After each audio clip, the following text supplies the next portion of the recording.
પરેશ માટે એ દિવસ ખૂબ જ આનંદનો દિવસ હતો, જ્યારે એને બેંકમાં એક ચોકીદારની નોકરી મળી હતી અને એને ખુશી એ વાતની હતી કે એ હવે એના માતા પિતાનો સહારો બની શકશે અને પોતાની બહેનને પણ ખૂબ સારી રીતે ભણાવી શકશે. પરેશ સુરતમાં રહેતો હતો અને એને એક લાડકી બહેન હતી જેનું નામ પ્રીતિ હતું. પ્રીતિ પરેશથી નાની હતી અને એ મમ્મી પપ્પાની અને પરેશની ખૂબ લાડકી હતી. પરેશને તો એની નાની બહેન એના જીવ કરતાં પણ વાલી હતી.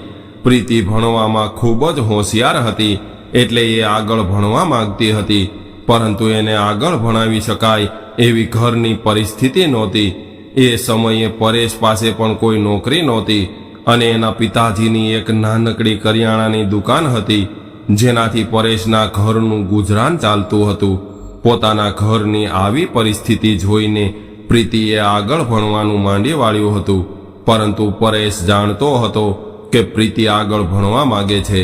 એટલે પરેશે એના પિતાને વાત કરી, એટલે પિતાજીએ એવું કહ્યું કે એટલું બધું ભણીને પ્રીતિ શું કરશે, છેલ્લે તો એને ઘરના કામો જ કરવાના છે. ત્યારબાદ પરેશે ઘરમાં કોઈને કહ્યા વગર જ સરકારી કોલેજ વિશે પૂછપરછ કરી, તો એડમિશનની ફી 5,000 રૂપિયા હતી. એટલે એણે એના મિત્રો પાસેથી 5,000 રૂપિયા ઉછીના લીધા અને પ્રીતિને એવું કહ્યું કે તું તૈયાર થઈ જા, આજે આપણે તારું કોલેજમાં એડમિશન કરાવવા જવાનું છે. એટલે પ્રીતિ કહેવા લાગી કે ભાઈ, મારી કોલેજની એડમિશન ફી ક્યાંથી આવશે? પિતાજીએ તો ભણવાની ના પાડી છે. એણે તો એવું કહ્યું છે કે જેટલું ભણી લીધું છે એટલું ઘણું છે. ત્યારે પરેશ કહેવા લાગ્યો કે પ્રીતિ, તું ચિંતા ન કર, હું પિતાજી સાથે વાત કરી લઈશ અને મેં એડમિશન ફીની વ્યવસ્થા કરી લીધી છે. મેં મારા મિત્રો પાસેથી પૈસા ઉછીના લીધા છે અને જ્યારે મને નોકરી મળી જશે ત્યારે હું એને પાછા આપી દઈશ. એટલે તું હવે કોલેજમાં ભણવાની તૈયારી કર અને મન લગાવીને અભ્યાસ કરજે. હું તને ખૂબ જ આગળ વધતી જોવા માંગુ છું. ભાઈની આવી વાત સાંભળીને પ્રીતિ કહેવા લાગી કે નહીં ભાઈ, હું પિતાજીની રજા વગર કોલેજમાં એડમિશન નહીં લઉં. રાત્રે જ્યારે એના પિતાજી ઘરે આવ્યા ત્યારે પ્રીતિએ એને ખાવાનું આપ્યું અને ભોજન કર્યા બાદ પરેશ એના પિતાજી પાસે ખાટલા પર બેસી ગયો અને કહેવા લાગ્યો કે પિતાજી, મારે તમારી સાથે થોડી વાત કરવી છે. એટલે એના પિતાજીએ કહ્યું કે શું વાત છે, બોલને બેટા. એટલે પરેશ કહેવા લાગ્યો કે પિતાજી, તમે મને રજા આપો તો હું પ્રીતિનું કોલેજમાં એડમિશન કરાવી દઉં અને એની ફી બાબતે તમારે ચિંતા નથી કરવાની, કેમ કે મેં એની ફીની વ્યવસ્થા કરી લીધી છે. તમે તો જાણો છો કે પ્રીતિને ભણવાનો કેટલો બધો શોખ છે અને હું એવું નથી ઈચ્છતો કે આપણા ઘરની ખરાબ પરિસ્થિતિના કારણે પ્રીતિ એની ભણવાની ઈચ્છાઓ અધૂરી રાખે. અને એક મોટો ભાઈ હોવાના લીધે મારી પણ ફરજ છે કે હું એની દરેક ઈચ્છાઓ પૂરી કરવાની કોશિશ કરું. પરેશની વાત સાંભળીને એના પિતાજીએ એને પોતાના ખિસ્સામાંથી કાઢીને થોડા પૈસા આપ્યા. એટલે પરેશ કહેવા લાગ્યો કે નહીં પિતાજી, પૈસા તો મારી પાસે આવી ગયા છે, એટલે આ પૈસા તમે તમારી પાસે જ રાખો અને જો જરૂર પડશે તો હું તમારી પાસેથી માગી લઈશ. આટલું કહીને પરેશ તરત જ પ્રીતિ પાસે ગયો અને કહી દીધું કે તું તૈયાર રહેજે, કારણ કે મેં પિતાજી પાસેથી રજા લઈ લીધી છે અને પિતાજીને પણ તારા ભણવાથી કોઈ વાંધો નથી. આ સાંભળીને પ્રીતિ ખૂબ જ ખુશ થઈ ગઈ અને બીજા દિવસે સવારે પરેશ એની બહેન પ્રીતિને સાથે લઈને કોલેજ ગયો અને એનું એડમિશન કરાવ્યા બાદ પરેશ અને પ્રીતિ ઘરે આવી રહ્યા હતા. ત્યારે પ્રીતિએ કહ્યું કે ભાઈ, મારે પીઝા ખાવા છે.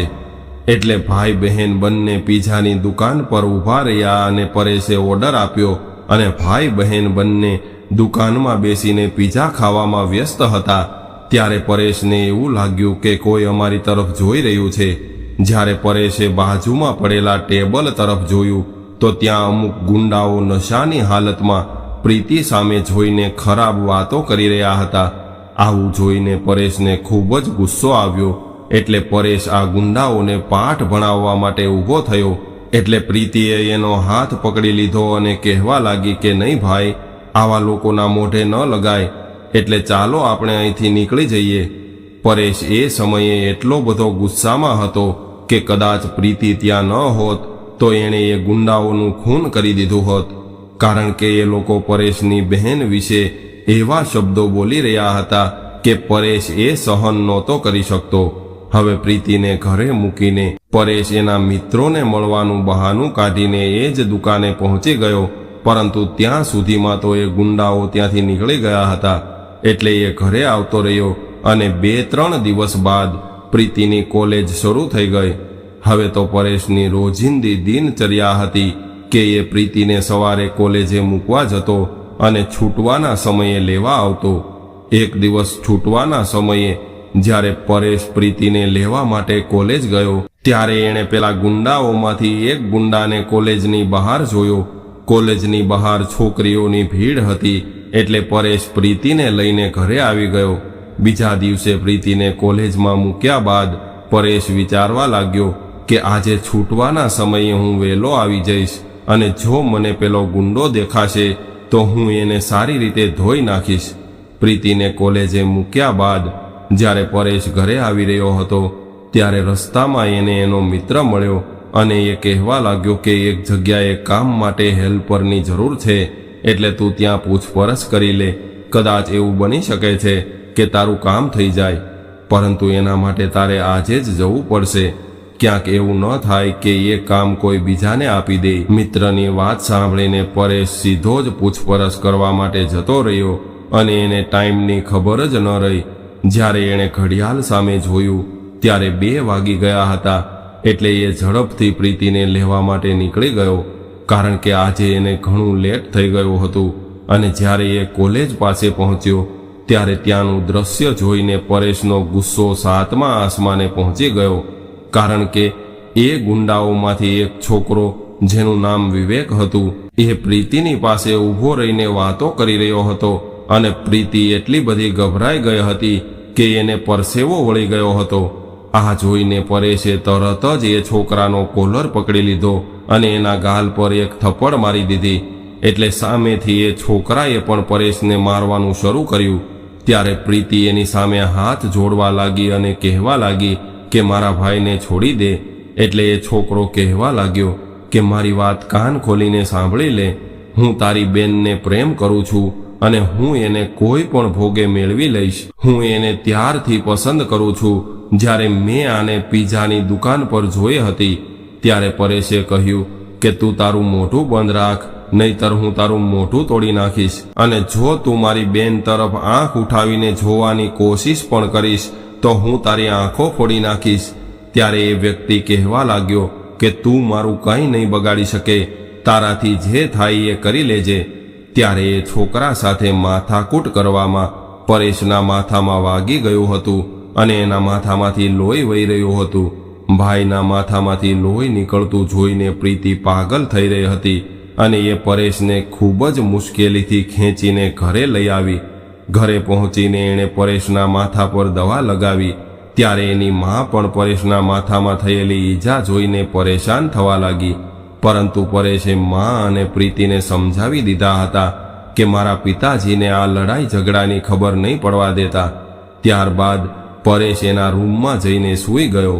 થોડી વાર બાદ પ્રીતિ હળદરવાળું દૂધ લઈને આવી અને કહેવા લાગી કે ભાઈ, હું કાલથી કોલેજ નહીં જાઉં.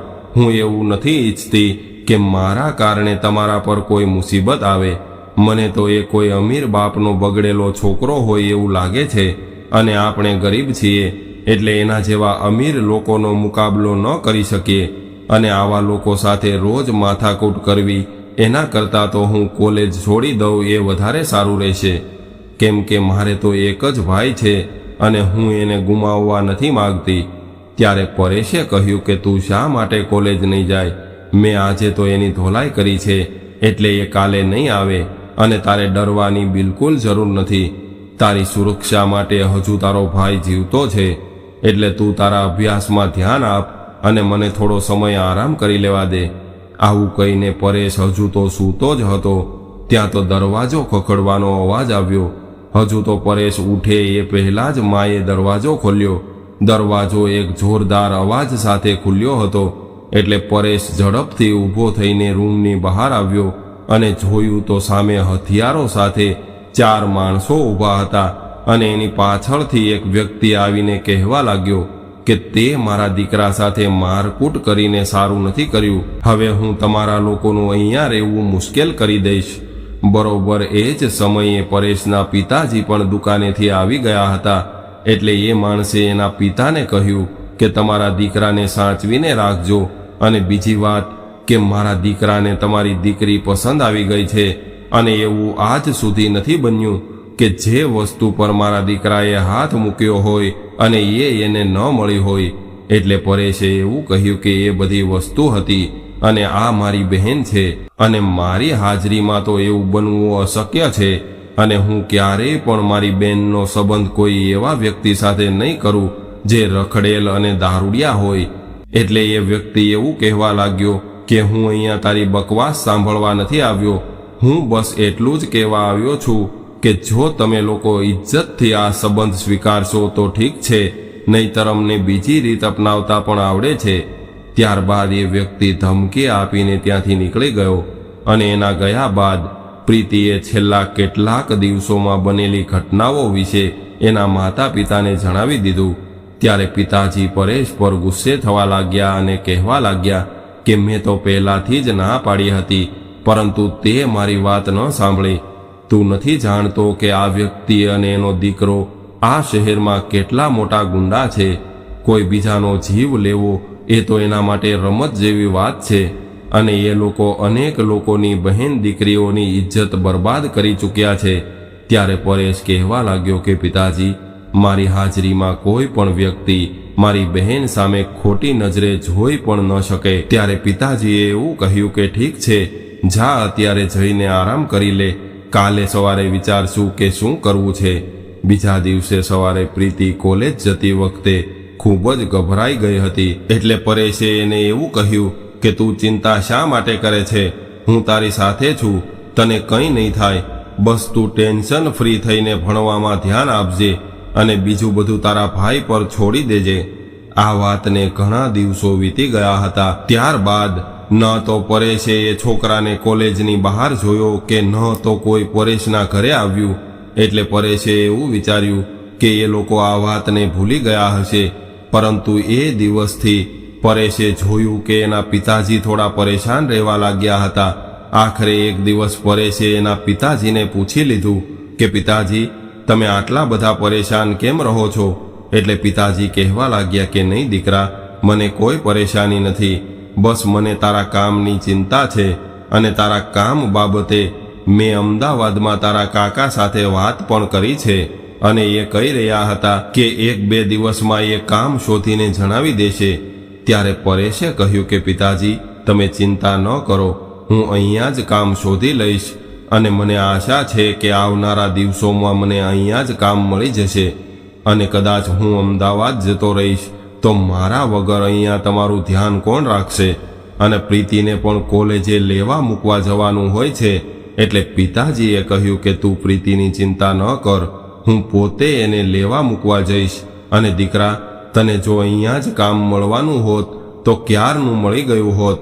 3 દિવસ બાદ પરેશના કાકાનો ફોન આવ્યો, અને એણે એના પિતાજીને જણાવી દીધું કે પરેશને આજે જ અહીંયા મોકલી દો, કેમ કે અહીંયા એક બેંકમાં ચોકીદારની જરૂર છે, અને જો તમે યોગ્ય માનતા હોય તો પરેશને ત્યાંથી મોકલી દો. અને આવી રીતે પરેશ સુરતથી અમદાવાદ જતો રહ્યો. ત્યાં એ એના કાકાના ઘરે રહેતો હતો. વહેલી સવારે નોકરી પર જતો અને સાંજે ઘરે પાછો આવતો. ડ્યુટી પર હોય ત્યારે ખબર જ નહોતી પડતી કે ક્યારે સાંજ પડી જતી. પરેશનો આખો દિવસ એમ જ પસાર થઈ જતો. બેંકમાં રવિવારે રજા રહેતી, પરંતુ એના પિતાજીએ વારે વારે સુરત આવવાની ના પાડી હતી, અને એવું કહ્યું હતું કે જો તું દર મહિને અહીંયા આવીશ તો તું જેટલા રૂપિયા કમાઈશ એટલા રૂપિયા તો ટિકિટ ભાડામાં વપરાઈ જશે. પરેશને હજુ અમદાવાદમાં આવ્યો એને 1 મહિનો થયો હતો. ત્યાં તો એના પિતાજીએ ફોન કરીને જણાવી દીધું કે અમે લોકોએ પ્રીતિની સગાઈ નક્કી કરી નાખી છે. આ સાંભળીને પરેશને ખૂબ જ નવાઈ લાગી, કારણ કે પ્રીતિ તો હજુ કોલેજના પહેલા વર્ષમાં અભ્યાસ કરતી હતી, અને એ ખૂબ નાની હતી, અને એ તો માત્ર ભણવા માંગતી હતી. ત્યારે પરેશે એના પિતાજીને કહ્યું કે પિતાજી, આટલા જલ્દી તમે પ્રીતિના લગ્ન ન કરાવો, અને એ હજુ નાની છે. એટલે એના પિતા કહેવા લાગ્યા કે છોકરીઓના લગ્ન આ ઉંમરે થઈ જવા જોઈએ, અને આમ પણ એટલા બધા સારા પરિવારમાંથી માગું આવ્યું હતું, એટલે હું એને ના ન પાડી શક્યો. અને આવા સગા રોજ રોજ નથી મળતા. આ તો આપણું સદભાગ્ય છે કે આપણે ગરીબ હોવા છતાં પણ એમણે આપણી દીકરી સાથે સંબંધ કર્યો છે. એટલે પરેશે એવું કહ્યું કે ઠીક છે પિતાજી, જેવું તમને યોગ્ય લાગે એમ કરો. આમ પણ માતા પિતા પોતાના સંતાન માટે સારું જ વિચારતા હોય છે. હજુ આ વાતને થોડા જ દિવસો થયા હતા કે ફરીથી એના પિતાજીનો ફોન આવ્યો અને કહેવા લાગ્યા કે પ્રીતિના વિવાહની તારીખ નક્કી કરી નાખી છે. આ સાંભળીને પરેશને ખૂબ જ દુઃખ થયું કે મારા વગર જ પ્રીતિનો સંબંધ જોઈને એના વિવાહની તારીખ પણ મારા માતા પિતાએ નક્કી કરી નાખી છે. હું તો એ ઘરનો એકનો એક પુત્ર હતો, અને પ્રીતિનો એકનો એક ભાઈ હતો. એ મારી લાડકી બેન હતી. છતાં પણ પરેશે એના પિતાજીને કંઈ પણ ન કહ્યું. એટલે એના પિતાજી કહેવા લાગ્યા કે મંગળવારે પ્રીતિના વિવાહ છે, અને બની શકે તો એના વિવાહમાં હાજરી આપવાનો પ્રયાસ કરજે. એટલે પરેશ કહેવા લાગ્યો કે હા પિતાજી, હું ચોક્કસ આવીશ. હવે પ્રીતિના વિવાહના 1 અઠવાડિયા પહેલાં જ પરેશે રજા માટે એપ્લિકેશન આપી હતી, અને એ રિજેક્ટ કરવામાં આવી હતી. રજા મેળવવા માટે પરેશે ઘણી બધી ભાગદોડ કરી, પરંતુ એને રજા ન મળી. પરેશ તો એવું વિચારતો હતો કે નોકરી છોડીને ઘરે ભાગી જાવ, પરંતુ એ એવું નહોતો કરી શકતો, કારણ કે એને આ નોકરી ખૂબ જ મુશ્કેલીથી મળી હતી. ત્યારે પરેશે ફોન કરીને પિતાજીને જણાવી દીધું કે પિતાજી, મને રજા નથી મળી રહી.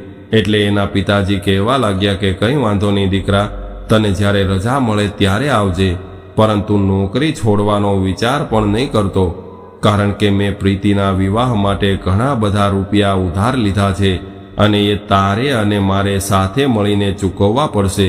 અને જો તું નોકરી છોડી દઈશ તો ફરીથી નોકરી મેળવવી ખૂબ મુશ્કેલ બની જશે. એટલે તું અહીંયાની ચિંતા ન કરતો, અહીંયા હું બધું જ સંભાળી લઈશ.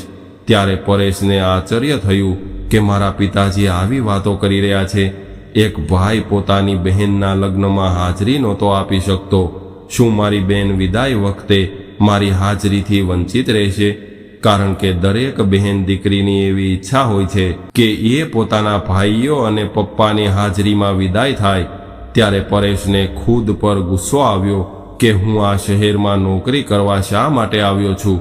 પરેશના કાકા કાકી અને એનું આખું ઘર પ્રીતિના વિવાહમાં હાજરી આપવા માટે ગયું હતું, પરંતુ પરેશ એકમાત્ર કમનસીબ ભાઈ હતો જે પોતાની સગી બહેનના વિવાહમાં હાજર ન રહી શક્યો.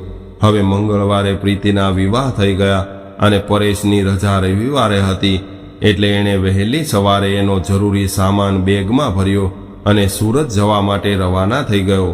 જ્યારે પરેશ ઘરે પહોંચ્યો અને દરવાજો ખખડાવ્યો તો દરવાજો એની માએ ખોલ્યો, અને પરેશને જોઈને માના ચહેરા પર ખુશી અને ગભરાહટ બંને દેખાતા હતા. ત્યારબાદ પરેશે એની માના ચરણ સ્પર્શ કર્યા, અને એ જાણતો હતો કે પ્રીતિના વિવાહ થઈ ગયા છે, છતાં પણ પાગલોની જેમ એને ઘરમાં શોધવા લાગ્યો.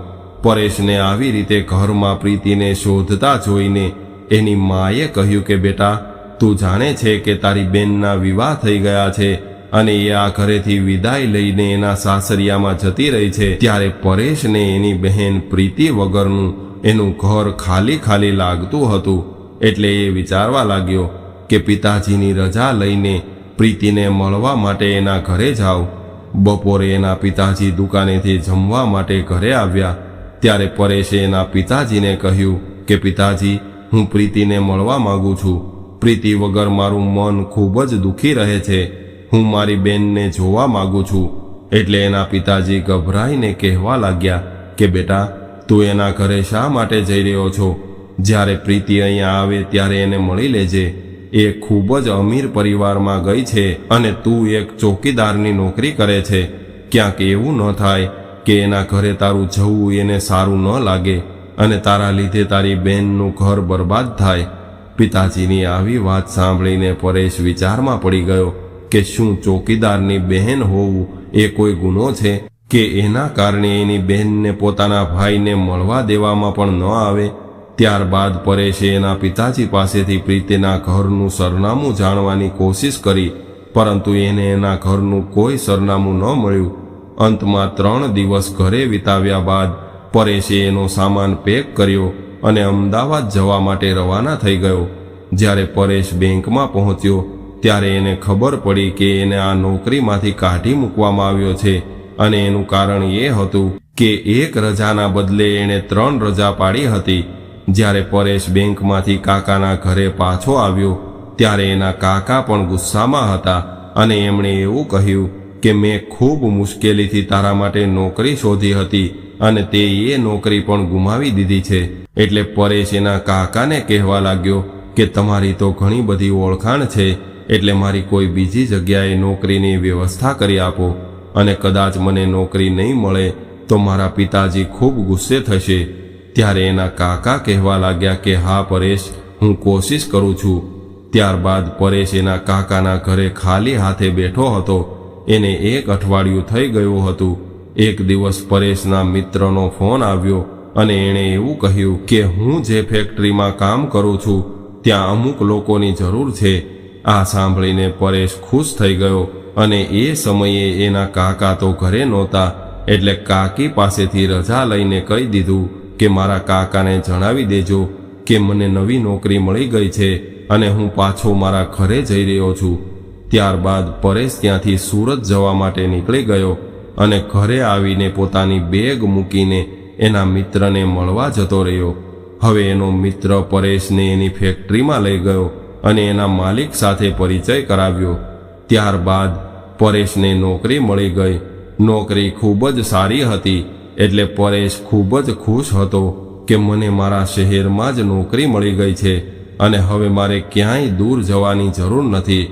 હવે પરેશ બીજા દિવસથી જ નોકરીએ જવા લાગ્યો, અને એ ફેક્ટરીનો એવો નિયમ હતો કે અઠવાડિયામાં 5 દિવસ કામ કરવું પડતું અને 2 દિવસની રજા રહેતી.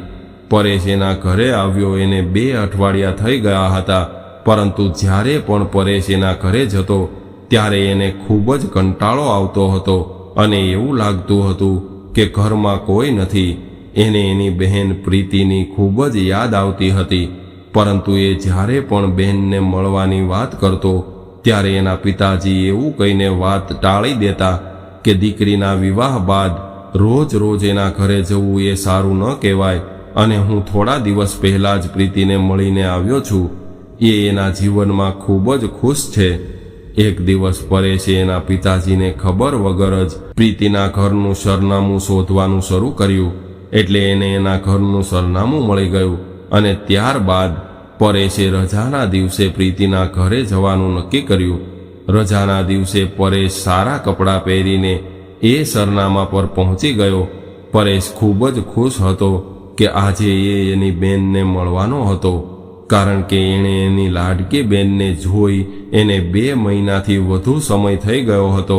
અને જ્યારે પરેશ પ્રીતિના ઘરની સામે પહોંચ્યો ત્યારે ગેટ પર 2 બોડીગાર્ડ ઊભા હતા. ઘર ખૂબ જ આલીશાન અને સુંદર હતું, એટલે પરેશ મનમાં વિચારવા લાગ્યો કે મારી બેન કેટલી નસીબદાર છે કે એ આવા આલીશાન બંગલામાં રહે છે.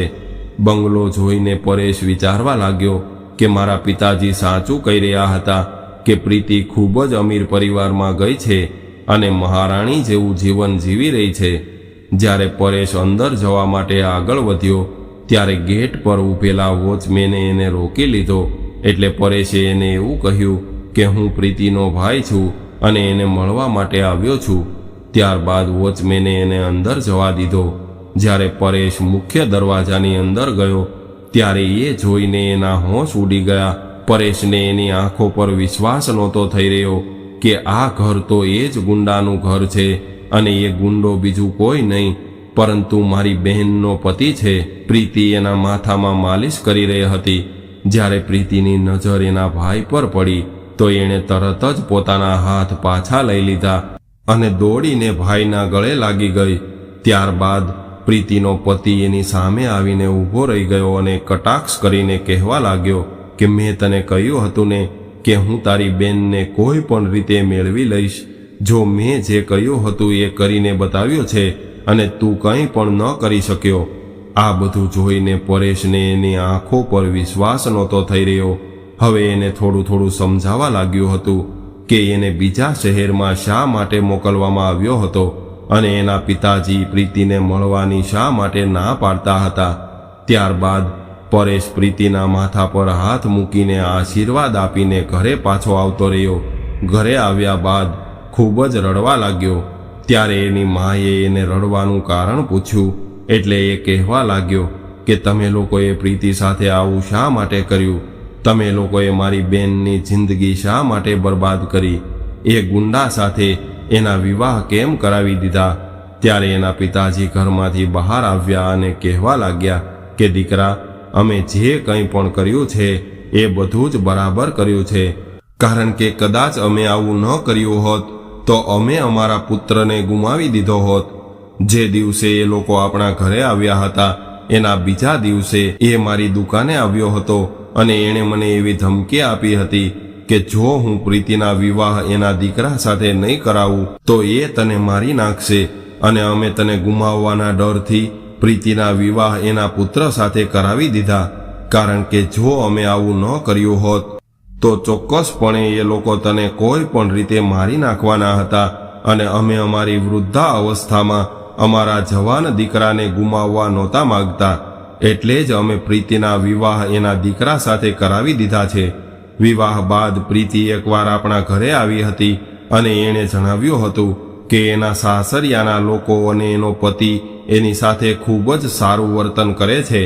ત્યારે પરેશ કહેવા લાગ્યો કે પિતાજી, મને તો એવું લાગે છે કે પ્રીતિ એના સાસરિયામાં દુઃખી છે અને આમ પણ એ લોકો શહેરના પ્રખ્યાત ગુંડા છે. તો પછી એ લોકો કેવી રીતે કોઈની બેન દીકરીને ખુશ રાખી શકે?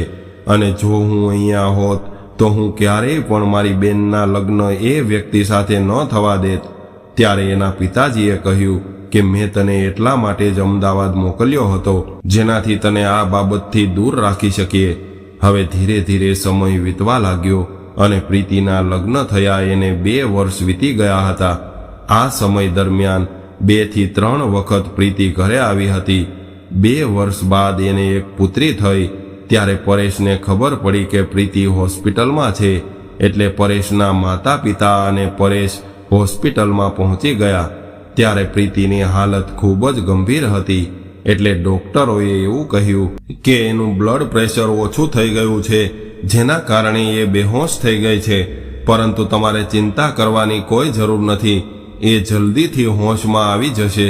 ત્યારે જ એક નર્સ બાળકીને એના પિતાના હાથમાં આપતી હતી અને એ સમયે નર્સ કહેવા લાગી કે મારે ખૂબ જ અફસોસ સાથે કહેવું પડે છે કે તમારી બાળકી આખી જિંદગી પોતાના પગ પર ચાલી નહીં શકે.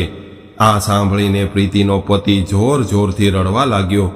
એટલામાં ડોક્ટર આવ્યા અને કહેવા લાગ્યા કે તમારા દર્દીને હોશ આવી ગયો છે, હવે તમે એને મળી શકો છો. ત્યારે પરેશ અને એના માતા પિતા દોડીને રૂમની અંદર ગયા. એટલે પ્રીતિ એને જોઈને ખૂબ જ ખુશ થઈ ગઈ. પ્રીતિને જોઈને પરેશની આંખોમાં આંસુ આવી ગયા. એટલે એણે એવું કહ્યું કે ભાઈ, તમે ચિંતા ન કરો, હું બિલકુલ ઠીક છું, પરંતુ મારી દીકરી ક્યાં છે? તમે એને જોઈ છે? એટલે પરેશે કહ્યું કે હા, મેં એને જોઈ છે, એ એકદમ તારા જેવી છે. એટલી વારમાં તો પ્રીતિના સાસુ અને સસરા રૂમની અંદર આવ્યા અને ખૂબ જ પ્રેમથી પ્રીતિની તબિયત વિશે પૂછવા લાગ્યા.